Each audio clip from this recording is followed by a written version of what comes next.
And shaded. So, this behavior is she will go and take a jump over and then she will come back over and do a kind of almost back half flip. But it is called a back dive because she is diving back into the pool. So, she also so, the beginning structure of those behaviors are very similar. So, sometimes they can get a little confused on which one means which. Right now we are working on a session to help her discriminate between the two behaviors.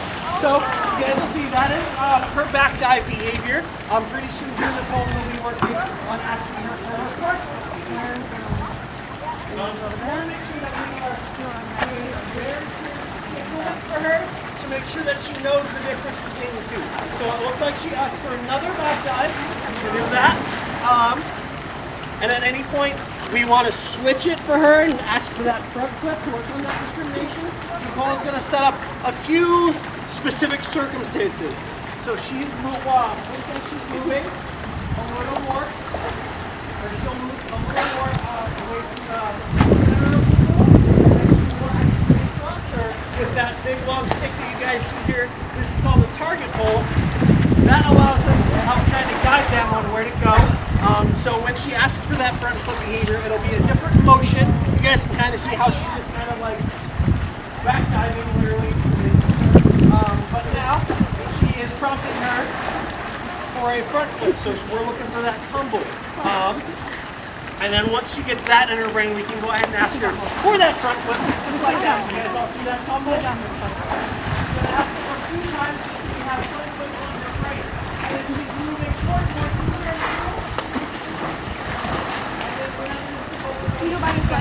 with a different hand signal.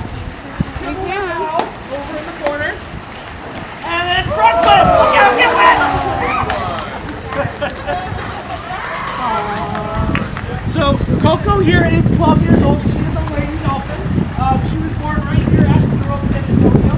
Most of the dolphins that we have back in this area are born here. But we do have one rescue dolphin. She is currently over in that pool over there with her friend Ripley. We just wanted to get Koko over here to show you guys really how we can help train them to do different behaviors that they seem to enjoy. Koko is a really high flyer. She loves high energy behaviors. So these two behaviors loves to do, especially this newer one, the back dive. That is why we are kind of working on this discrimination training, because we have made that so reinforcing that she's like, I'm going to do it every time now whenever we have a similar kind of topography to start up.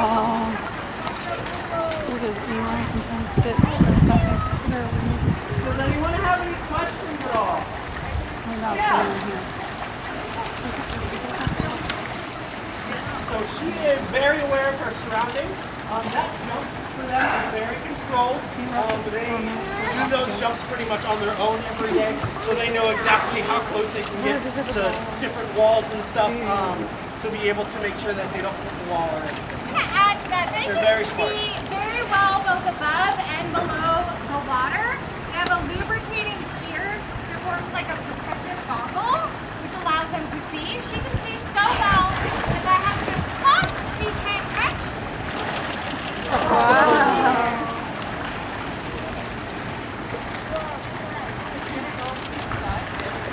So we do not teach them to jump over those walls. It's not really safe to have them jump over the whole life. Then that is where,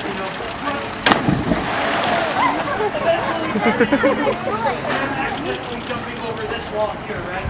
And that is not good for them because, there's not water there. That is bare concrete. So yeah.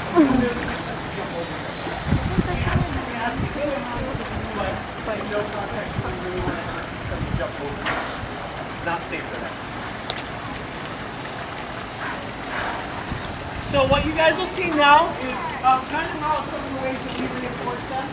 So Koko had a really good session. So Nicole here is throwing us toys for her. We call them environmental enrichment devices. They are just different toys that they seem to enjoy. So this one in her mouth right now is called a chuck it ball. It is approved by all of our supervisors, all of our curators, and then all of our vets before it even sets foot in a pool with one of the dolphins. And then from there, sometimes, Koko here is a good example. A little bit of a scary cat sometimes when it comes to big things. So we kind of have to teach them, hey, this is okay, this can be fun. The chuck and ball here was pretty easy for her. That's a very easy one. You guys might see that newer toy out there. She's a little more hesitant with. This is the newer one that we've actually borrowed from one of the other areas. It's called Little. And you guys might have seen that it has a little mirror on the other side. So you can see the reflection underwater and stuff. It's really cool. But we got to make sure that we build that trust with them to let them know, hey, this can be really fun if you just give it a chance. We like to teach them how to play with the things, just so they know it's reinforcing.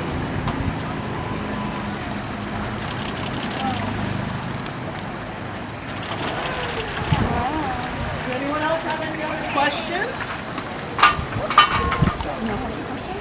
Yeah, what's your question, sweetheart?